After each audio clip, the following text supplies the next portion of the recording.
Assalamualaikum warahmatullahi wabarakatuh. Hamdan syukurillah. Amma ba'du, ketemu lagi dengan channel Ki Hodam. Ya, dalam kesempatan ini kita akan membahas masalah orang yang putus asa. Ya, patah putus asa kenapa? Karena ekonomi yang sulit, kerjaan yang susah, ataupun usaha bangkrut mulu gitu kan. Gimana nih solusinya gitu kan? Aduh, katanya udah, ya Allah, kok gak adil amat sih Allah.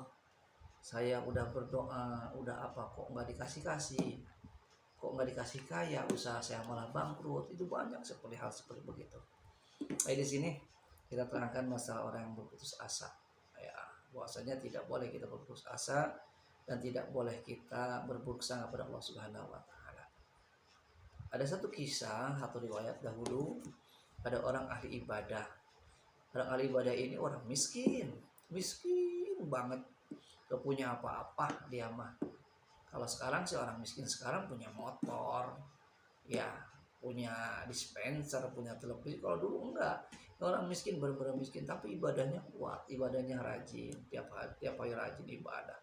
Sholat wajib gak pernah ditinggal, sholat sunnah gak pernah ditinggal, gitu ya, sunnah. Puasa Senin Kamis gak pernah ditinggal, dia selalu melaksanakan ibadah. Sehingga pada suatu malam ini orang ahli ibadah ini bermimpi dengan Allah Subhanahu Wa Taala. Dalam mimpinya ini orang ahli ibadah ini yang miskin ini bermimpinya dikasih mimpi sama Allah. Kata Allah Subhanahu Wa Taala, "Hei ahli ibadah, kau akan aku beri setengah umur kau miskin, setengah umur kau kaya." Gitu. Kira-kira kau mau ngambil yang mana? Gitu kan.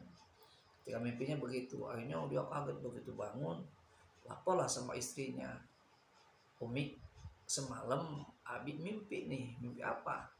"Mimpi," kata Allah, "setengah umur saya, setengah umur Abi akan diberi kaya, setengah umur Abi akan dikasih miskin.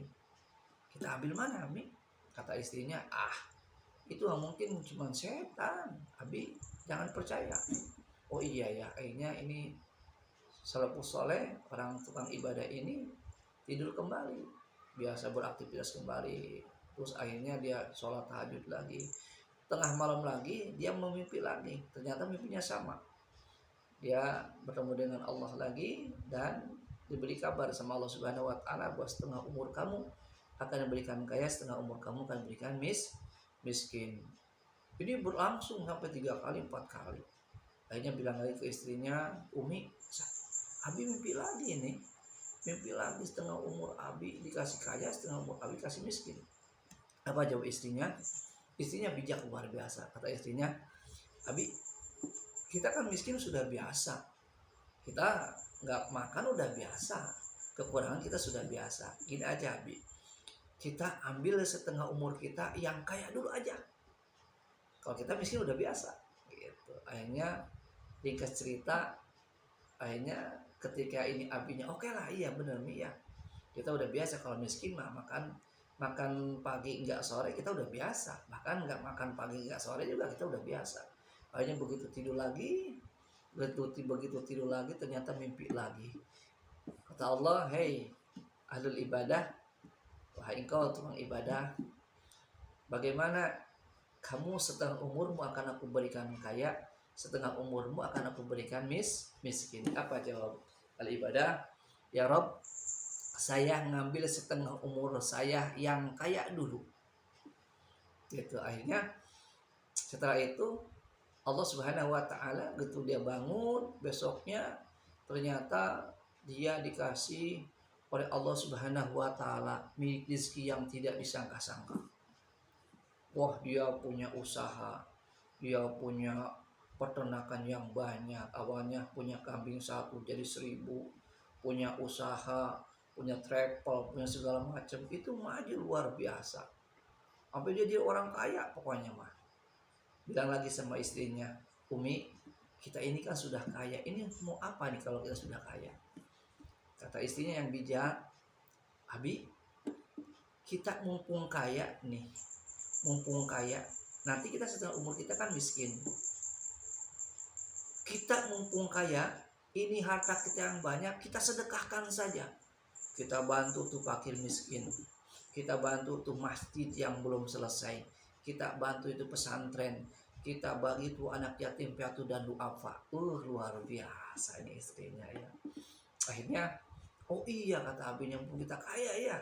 Setelah umur kita kaya, kita udah bagikan saja. Akhirnya itu hartanya yang banyak dia bagi-bagikan semuanya kepada fakir miskin, masjid, membangun masjid, pondok pesantren dibangun, dibantu semuanya. Pokoknya semua harta dia dibagikan. Ternyata apa?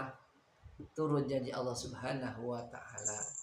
Allah Subhanahu wa taala memberikan kabar, barang siapa yang memberikan satu kebaikan, maka Allah akan balas dengan 10 kebaikan.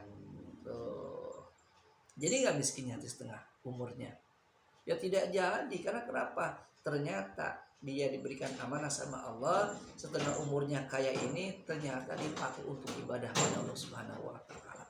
Hartanya yang banyak dia bagi-bagikan ke orang-orang. Hartanya yang banyak dia pakai buat sedekah. Manja bil hasanati paru asu amsalihah. Barang saya memberikan satu kebaikan, maka Allah akan ganti dengan 10 kebaikan. Mohon maaf kalau ada kesalahan dari pembacaan ayatnya ya. Itu mudah-mudahan ini ibrah untuk kita semua, ada manfaat untuk kita semua, bahasanya kalaupun kita jadi orang yang miskin, kita jadi orang yang tidak punya, tapi tetap ibadah itu sama Allah Subhanahu wa taala.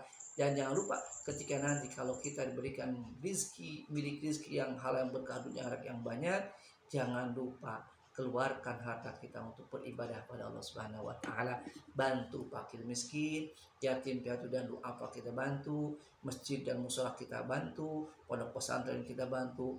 Insya Allah milik rezeki kita, harta kita tidak akan habis dikarenakan harta kita pakai sedekah kepada Allah Subhanahu wa taala. Mudah-mudahan ada manfaat untuk kita semua. Assalamualaikum warahmatullahi wabarakatuh.